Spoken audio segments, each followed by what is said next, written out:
The following is a presentation of the Eagles Sports Network. This is the Eagles Sports Network. I'm the voice of the Eagles, Adam Cavalier, alongside Carson-Newman quarterbacks coach and recruiting coordinator Kevin McKeethan. Kevin, wrap up a successful signing day. More than 40 players join the nest here for Carson-Newman Football.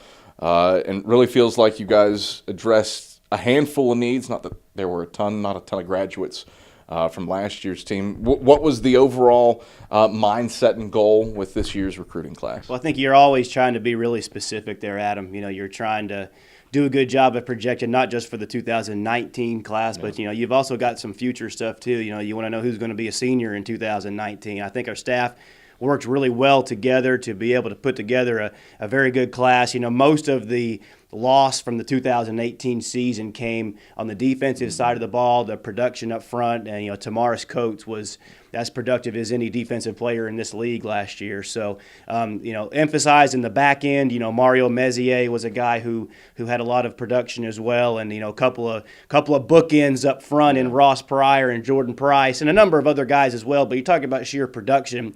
Certainly wanted to focus on the defensive side of the ball, and Coach Slade, and he'll be very happy with the guys who we brought in. Yeah, it certainly feels at linebacker, at least eye test, there are several guys there that look like they can play. Yeah, absolutely. We're excited about all of those guys. A couple of guys from the state of Tennessee, Matthew Hall and DeMarcus Nelson, from Knox West, and then Anthony Gorney from down in the Atlanta area as well, and then from South Carolina, Daniel Dixon Brooks is a guy who's actually enrolled mid-year, so he's already here. He's going to have 15 spring practices under his belt too. So certainly have a lot of guys at that position at linebacker. And there's some other guys who we've signed as well that will certainly compete.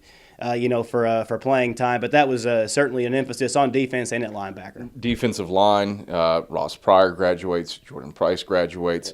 And again, clearly a spot on the field where you guys address some needs. Well, yeah, absolutely. Justin Triplett and Nicholas Owens from down in Alabama, they will help us up front immediately. TJ Johnson's a fairly local guy from Oak Ridge. He's got some good size. We're excited about getting him. We've got a number of other guys, that are in the mix there as well. And this is, Adam, something that I think a lot of people don't realize is that signing day is the first day of the signing period, So we've got a lot of work to continue to do, especially at the Division II level here. Yeah, you brought up Mario Mezier earlier. He was a guy that signed in May. Yeah, absolutely. When he signed here. And you, again, just like Mario Mezier was a transfer, you go the transfer route in the defensive backfield to kind of fill his roles. Oh, yeah, absolutely. We've got some guys who will come in and certainly have a great opportunity to be really ready to play immediately. A couple of guys who are already with us here at the mid-semester, DeMarcus Jones as well as Jamarian McDonald. Those guys will come in, junior college transfers, so they are older,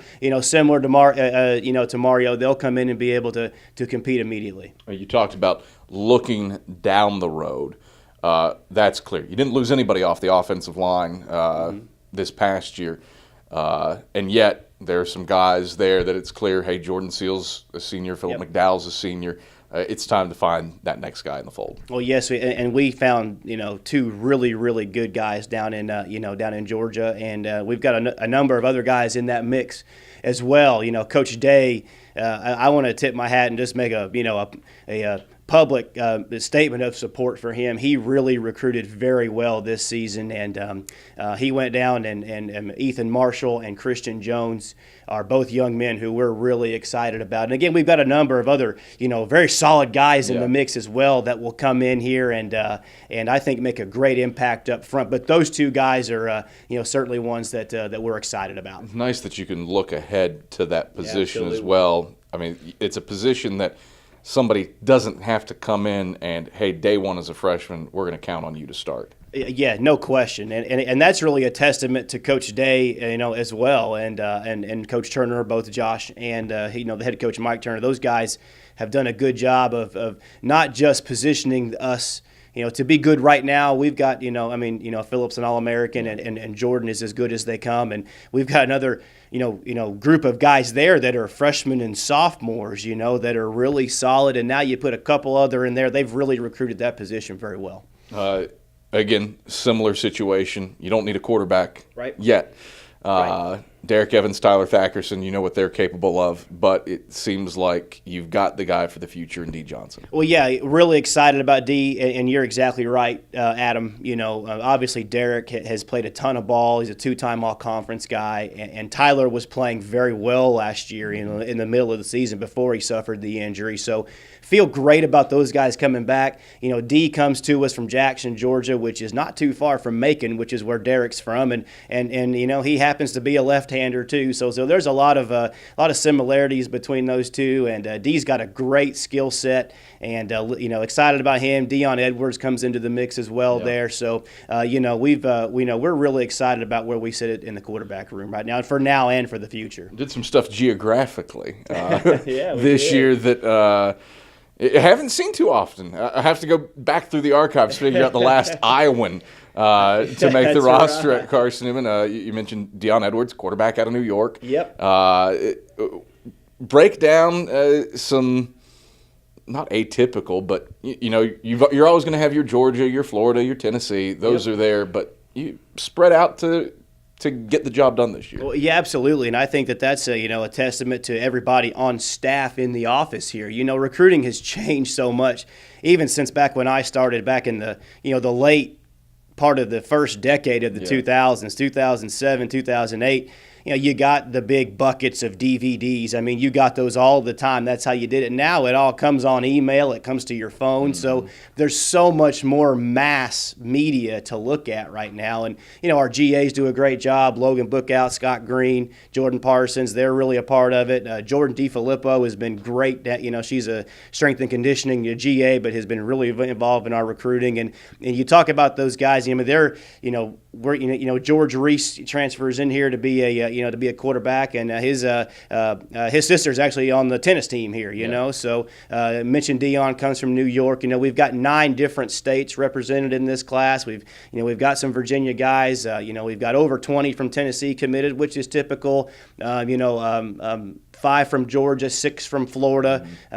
6 guys join us at mid-semester right now, including J.J. Lewis. We didn't mention him at receiver. Excited about him, but there's some.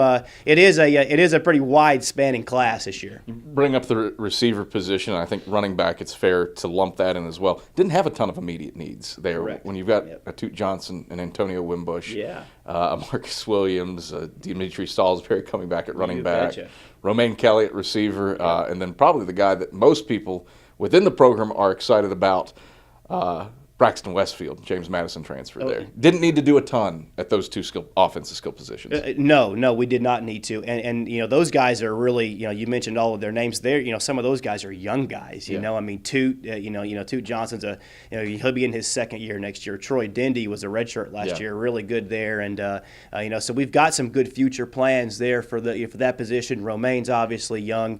He had a great year last year. Looking forward to what he can do. T.J. Smith is another guy that's young at that position that we're looking forward to. Braxton certainly is. We look forward to getting him out there in spring and not have him on the scout team. We look forward to getting him on the offensive end of the field, as he had to sit out for transfer regulations last year. But we add JJ, Jerry Lewis Jr. into the mix, and he's another big, strong, physical guy that can run and can make catches out there. Address some things in the kicking game as well. It was up and down last year, but you talked about adding in somebody from Virginia, big kicker punter out of there. Yeah, absolutely. Nate Kraft is a guy who was he's 1 year removed from high school. His recruitment actually involved Carson-Newman at this time last year as well. So the specialist recruiting is it's a whole book by itself. Those guys have got so many opportunities in terms of walk-ons, in terms of scholarships here and there. And Nate's a really talented guy that can do both. He's a combo guy. He's a kicker punter, and